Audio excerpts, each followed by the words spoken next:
Hey there, Georgie here with Ukraine Matters. While everyone is iron-focused on the situation in Venezuela, we are still following the situation in Ukraine. And I want to welcome you today to the first 2026 Frontline update.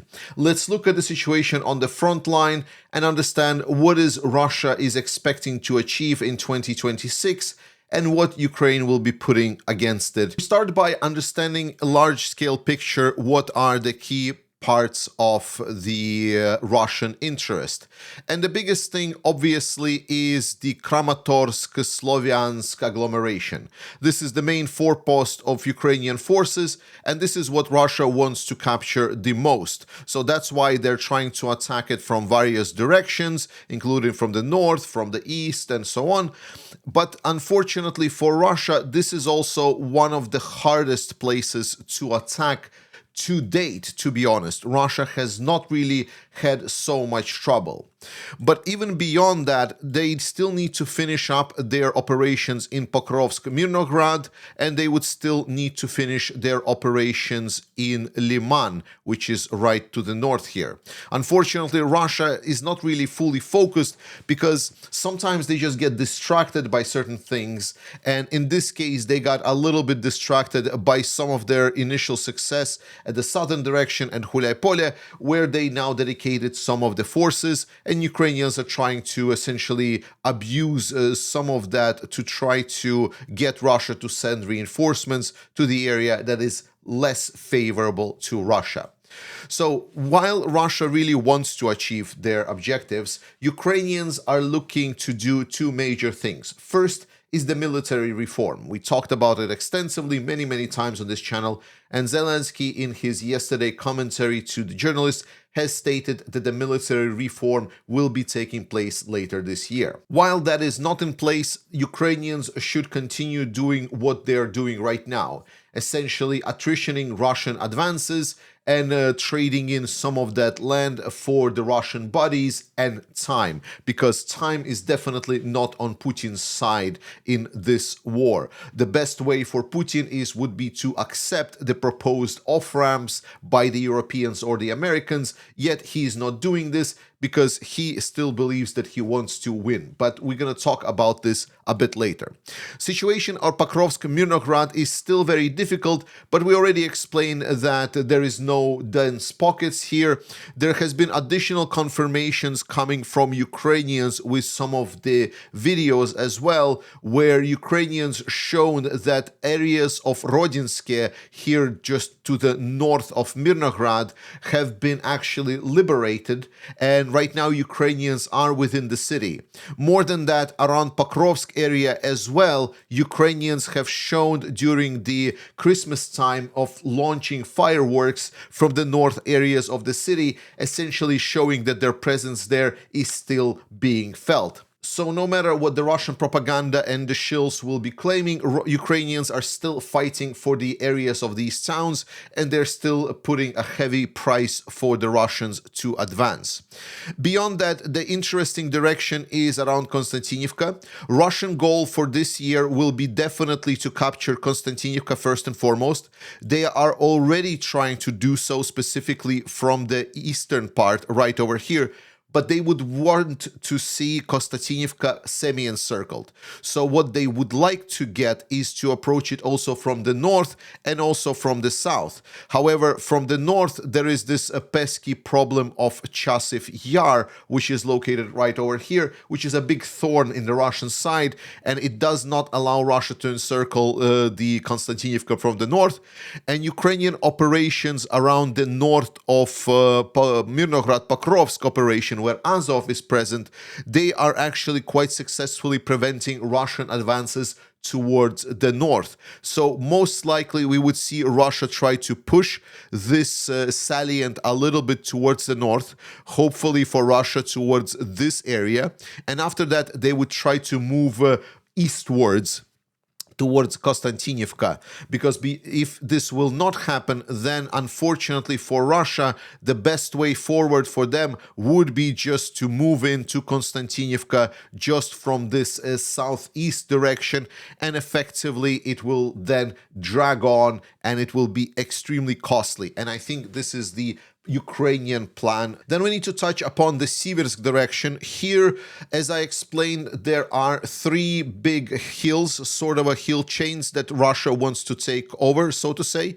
And Russia is trying to get on top of these hills already, as you can see, as we predicted. Here, Ukrainians actually conducted a counterattacks recently, and the reports are that they're trying to undermine Russian ability to get on top of these hills, and therefore drag Russia into this longer fight for the high ground in this whole operational area. So while Siversk now is gone, nothing is easy for Russia, especially with the modern warfare, where in the open terrain it potentially is even harder to fight than in some of the city combats, given the density of drones that Ukraine is providing.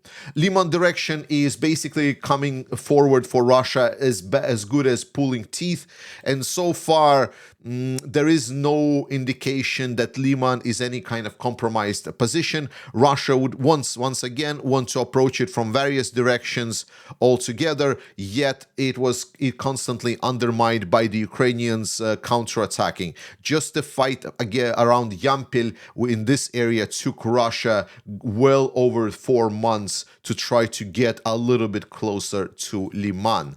And I don't need to tell you even more about Kupiansk direction. Here, Russian plan was pretty much understood. Just move through Kupiansk, move southwards, cut out this pocket, and close it all off. Yet Ukrainians undermined it and recaptured the territory of Kupiansk by encircling the Russian forces in there, and now it's only small pockets of resistance that are remaining in the city, and they are being slowly weeded out, with Russians seemingly abandoning their forces just to cheer and defend for themselves.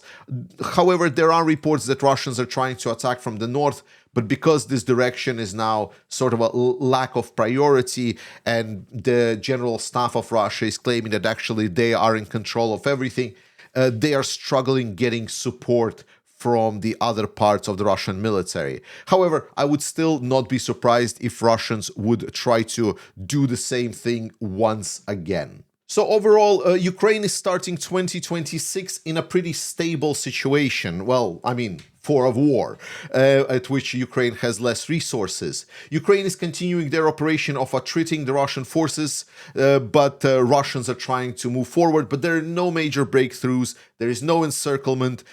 Russia in the last year was not very successful, and the Insider has actually prepared kind of an overview of the main facts of 2025, and I think they cover quite well all of the general perspectives that we need to be aware of coming in 2026.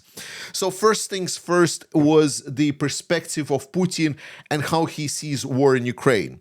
And here the big giveaway was the fact that Putin was appearing at the defense discussion meetings. In the previous years, Putin was trying to kind of avoid this whole topic altogether, trying to kind of distinguish, like, I am here running the country, but the war is there, something, it's not the war even, it's a special military operation. But now he's kind of gotten into this character. He's now wearing military fatigues and putting a bit of on a show. But more importantly is that in these meetings, we hear a lot of propaganda being sprouted forward. We see settlements that Russia has not even closely being in control of, being stated that they are now part of Russia forever. Putin is repeating propaganda narratives seemingly devolved from reality on the ground. And in generally, it doesn't paint a very good picture for Russians that Putin understands how bad Russia is actually doing on the front lines. Instead, it seems that Putin is following the general narratives, and he is really liking this macho warmongering image that is being drawn of him here. Unfortunately, this is not the case. The actual achievements of Russians are much more timid. In the last year, they were able to capture only about 4,300 square kilometers, which is less than 1% of Ukrainian territory. And while looking at the map here, it sees like, oh my God, there is some activity happening on the front line, and there is some red over here, Russia captured, and so on. Majority of that territory was just smaller settlements. Bigger towns such as Pokrovsk, Mirnograd, Russia took over 1.5 years to at least get to close to where we are starting to assume that maybe at some point Pokrovsk, Mirnograd could be captured by Russians. And they're not even close reaching the main agglomeration of Kramatorsk, Sloviansk. But more importantly, Russia still has no idea and no plan how would they even try to approach and capture some of the bigger cities, such as Zaporizhia, such as Dnipro, such as Kharkiv. And again, just getting to those cities will take Russia years and years and years. This is not a good image for Russia, so expecting there's going to be a military victory for Russia is a bit of a fantasy land, specifically because Ukrainians are also counterattacking, such as on Kupiansk direction. The losses of Russians have also been increasing. In 2025, Russians switched off a lot of their tactics. Previously, we have been discussing that a lot of what Russia is doing right now is attacking towards Ukrainian positions, and they were attacking in military columns. And a lot of these columns were destroyed, but some of them were getting through. So the big shift was actually in 2025 when Russia understood that they just don't have enough armor to sustain this kind of fighting, and they changed their approach to be more of a leaking combat, where groups of 2, 3, 4, 5 people maximum are trying to leak through the Ukrainian defenses that are lacking in surveillance drones or personnel positions, and trying to essentially penetrate in-depth Ukrainian territory. This was benefiting Russia a lot. Russia was able to capture significant amounts of territory, but also by the end of the year, we see Ukrainians adapting more and more to this tactic. And Russians are actually having a bit of a worse end of the stick here, because while attacks on the columns are terrifying and the vehicles getting burned, the ratio of wounded people compared to killed was still relatively classic. It was still somewhat 3-1, and Russians were able to get a lot of their wounded soldiers out. With this distributed tactic of attacks where they're trying to penetrate Ukrainian front lines, a lot of these groups are pretty much exposed, and they are basically counting only on not being discovered. Because as soon as they get discovered, we see with extreme prejudice, Ukrainians are obliterating any and all resistance in these groups, which skyrocketed the death to wounded ratio for Russians. And Russia has been losing a lot more manpower, specifically in the killed column compared to everything else. Russia is also having massive issues in their economy. War is costing insane amounts, and Putin's desire to continue this war is again costing Russia a lot. There is again propaganda narratives that Russia just have some kind of infinite resources. That is not the case. Russia does not have infinite resources, and this war is costing Russia a lot, specifically because of the attrition nature of the warfare, where there is a big desire to one-up your counterparty. Essentially, if your counterparty is spending more on the war and is being more efficient, you need to kind of one-up and do even more yourself, and then the other, and then the other, until one of the parties collapse. Yet, so far, it is going to be problematic for Russia to go forward with their national wealth fund being depleted, and we also hear reports of Russian economy struggling. Now, it doesn't mean that they will have the upper hand, but what it does mean that it pushes Russia towards that moment when it cannot one-up Ukraine anymore. But more importantly, even if we just don't talk in the raw numbers itself of how many men Russia is losing, is just an absolute insanity of killed per captured ratio. At current rate, Russia is losing over 20 people killed for 1 captured square kilometer. And this is very conservative estimates. This is something that is not being counted towards the attrition for Russia, but it is very much so reflected in a lot of the problems Russia is having with their military recruitment numbers. Not in general. You can look at the total population in Russia and you can say, well, on paper, this looks like Russia can still sustain their forces for a long time.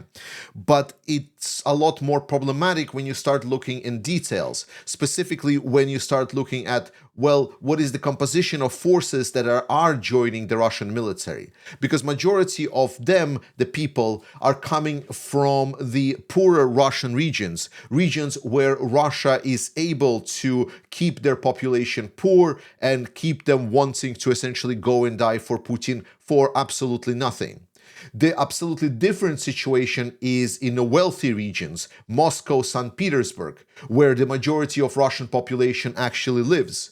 And in those regions, it is not as easy to recruit people. And more importantly, people in those regions are not actually willing to join the Russian advances in Ukraine. They are looking for a lot more wealthier, so to say, life than the regular Russian citizen.